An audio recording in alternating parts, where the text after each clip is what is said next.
Olá, minha gente, tudo bem? A paz de Jesus aos seus corações. Hoje é dia 11 de novembro e nós estamos começando mais um estudo bíblico.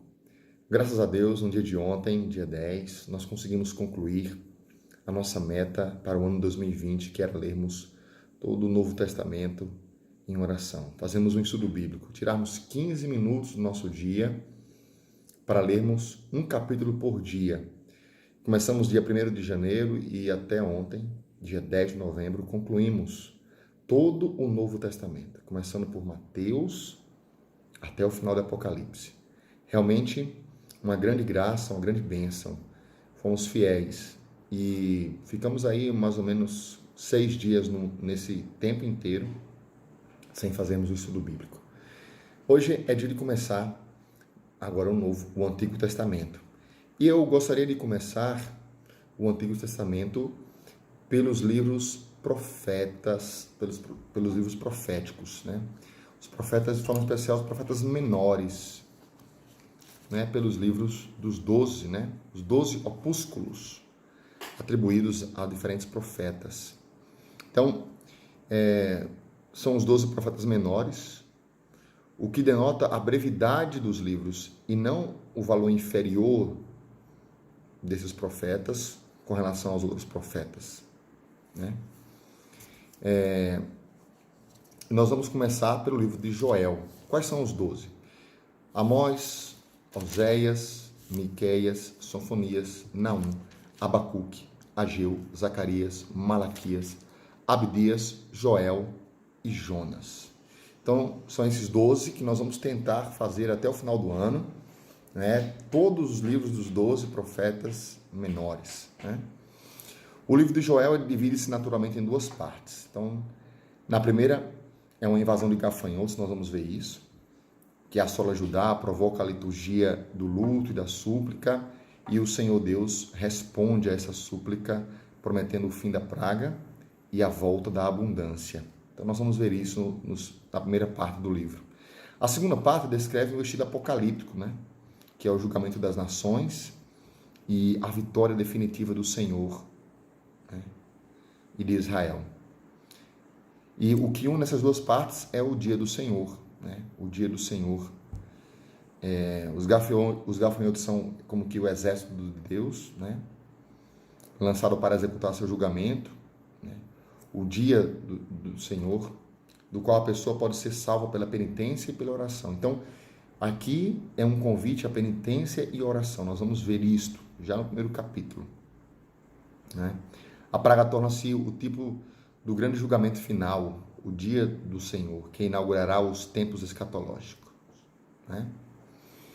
Nós vamos ver o seguinte também, nós teremos no capítulo 1 e 2 um caráter de liturgia, como se fosse uma liturgia penitencial, nós vamos ler isso, né? É um livro que sempre é lido na época da Quaresma, que é um convite à penitência, né? Temos também a efusão do Espírito, né? Nós vamos ver aí em Joel capítulo 3, a efusão do Espírito sobre todo o povo de Deus na era escatológica, respondendo ao anseio de Moisés. E o Novo Testamento considera que essa profecia se cumpriu, né? Quando veio o Espírito Santo sobre os apóstolos.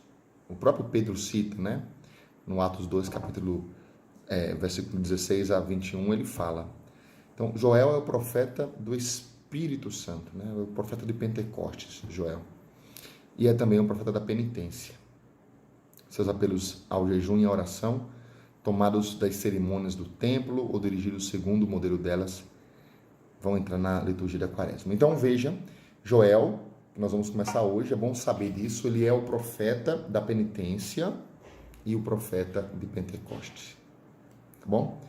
Vamos então? Vamos orar 15 minutinhos com a palavra de Deus. Joel, capítulo 1. Em nome do Pai, do Filho e do Espírito Santo. Amém. Senhor, nós te damos graças porque começamos mais um projeto de crescimento espiritual e de conhecimento da tua palavra. Vamos adentrar agora no Antigo Testamento. Que o teu Espírito nos ilumine para entender a tua palavra, para que possamos decorar, pôr em prática e viver. Amém. Pega comigo então Joel capítulo 1. Procura aí bom? Joel, capítulo 1. Vamos lá. Palavra do Senhor que foi dirigida a Joel, filho de Fatuel. Ouvi isto, anciãos. Escutai vós, todos os habitantes da terra. Sucedeu acaso tal coisa em vossos dias ou nos dias de vossos pais? Contai-o aos vossos filhos, e vossos filhos a seus filhos, e seus filhos à geração seguinte. Ou seja, as coisas sempre foram passadas assim, de geração em geração. Por isso a importância do pai e da mãe educar o seu filho na lei de Deus, passando de geração em geração os ensinamentos do Senhor, as histórias bíblicas, o conhecimento dos santos, né, a vitória do Senhor na igreja, no tempo, né? Isso é importante, nós precisamos ter isto na nossa igreja, nas nossas famílias. E o que aconteceu? Versículo 4.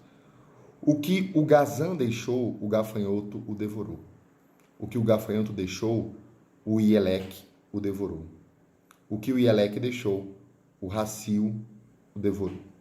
Veja, vamos entender o que é isso. O que é gazã, gafanhoto, ieleque e racio?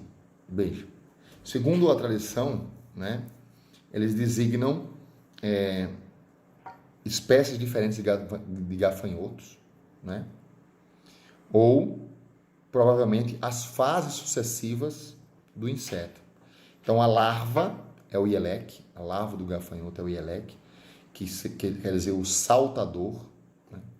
A ninfa é o racio, que é o descascador, e o inseto jovem é o gazã, que seria o cortador. Então veja, o gazã, que ele fala, o que o gazã deixou, o gafanhoto o devorou. Então, o que o inseto jovem deixou, o gafanhoto formado, maduro, devorou. O que o gafanhoto deixou, o ieleque que é a larva, né, devorou. E o que o ieleque deixou, o racio devorou, ou seja, a ninfa devorou. Então, nesses processos. Seguimos. Versículo 5.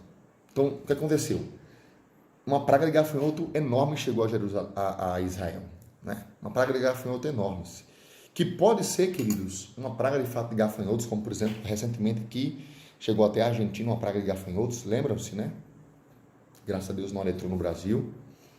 E você sabe que o gafanhoto devasta, né?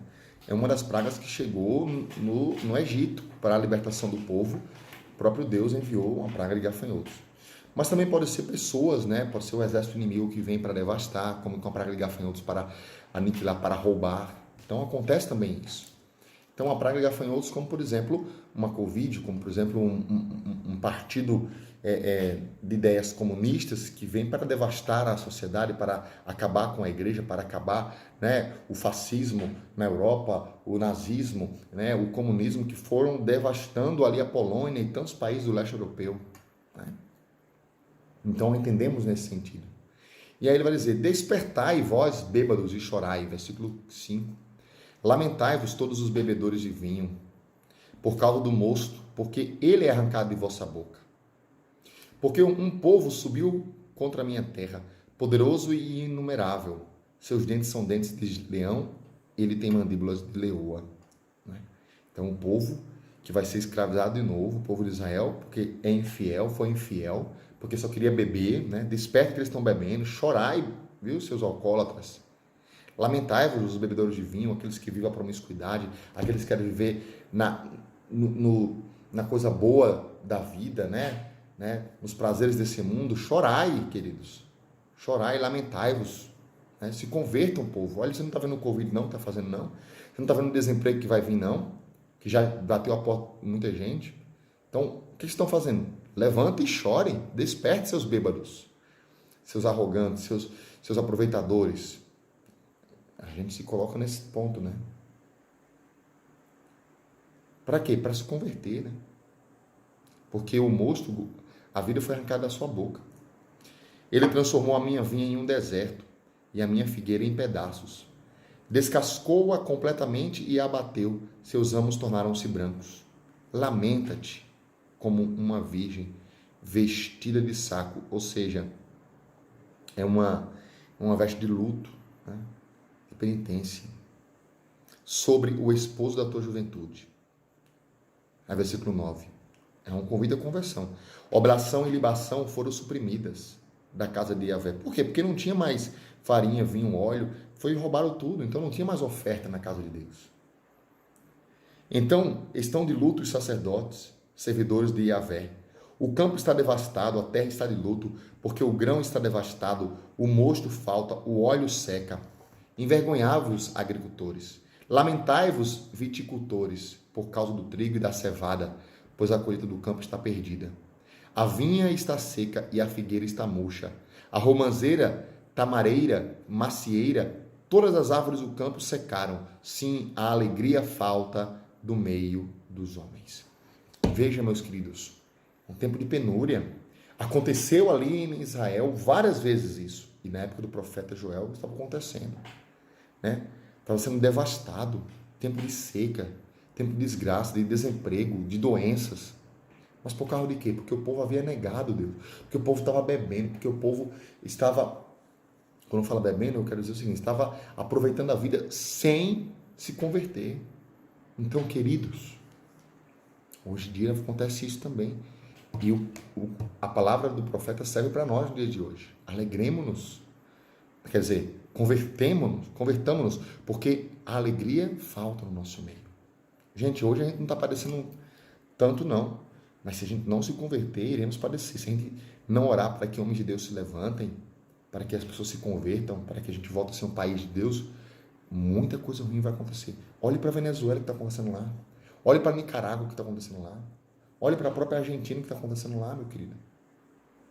Olhe para os países onde a promiscuidade, o aborto está aprovado, para ver o que está acontecendo. Versículo 13. Cingi-vos e lamentai-vos, sacerdotes. Agora eu convido a penitência. Chorai, ministros do altar. Vinde, passai a noite vestidos de saco. É a penitência, vigília. Ministros do meu Deus.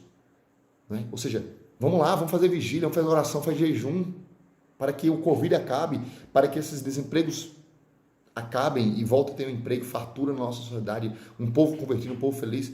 Então, lamentai-vos, chorai, ministros de Deus. Pessoal, a igreja, cadê os sacerdotes? Cadê os missionários? Cadê o povo de Deus se convertendo? Porque foram afastadas da casa do vosso Deus a oblação e a libação. Agora vem aqui, o versículo 14. Ordenai um jejum, convocai uma assembleia, reuni os anciãos, todos os habitantes da terra, na casa do Yahvé, vosso Deus, e clamai a Yahvé. Façamos vigília, oremos, jejuemos. Ai, que dia! Sim, está próximo o dia do Senhor. Ele chega como uma devastação vinda de Shaddai. Não desapareceu o alimento aos nossos olhos, a alegria e o júbilo na casa do nosso Deus? Os grãos ressecaram sob as suas glebas, os silos foram devastados, os celeiros demolidos, porque falta o trigo. Como geme o gado, não tem o que comer. Os rebanhos de bois andam errantes, porque não há pasto para eles. Até mesmo os rebanhos de ovelhas padecem. Aí padece. A ti, Yahvé, eu clamo. Veja, uma coisa concreta. O que nós devemos fazer? Versículo 19. A ti, Yahvé, eu clamo, porque o fogo devorou as pastagens da estepe. E a chama consumiu todas as árvores do campo. Até mesmo os animais selvagens gritam a ti, porque secaram os ribeiros. Não tem mais água. E o fogo devorou as pastagens da estepe. Veja, queridos. Algo que aconteceu, que acontece nos dias de hoje. Quantas vezes já aconteceram situações assim? No século passado, diante das guerras, das pestes, peste espanhola, que foi muito mais, e inumeramente mais perigosa do que o Covid. E nós estamos vendo também uma peste agora. Situações. Por quê? Porque vivemos um país promíscuo, uma sociedade promíscua.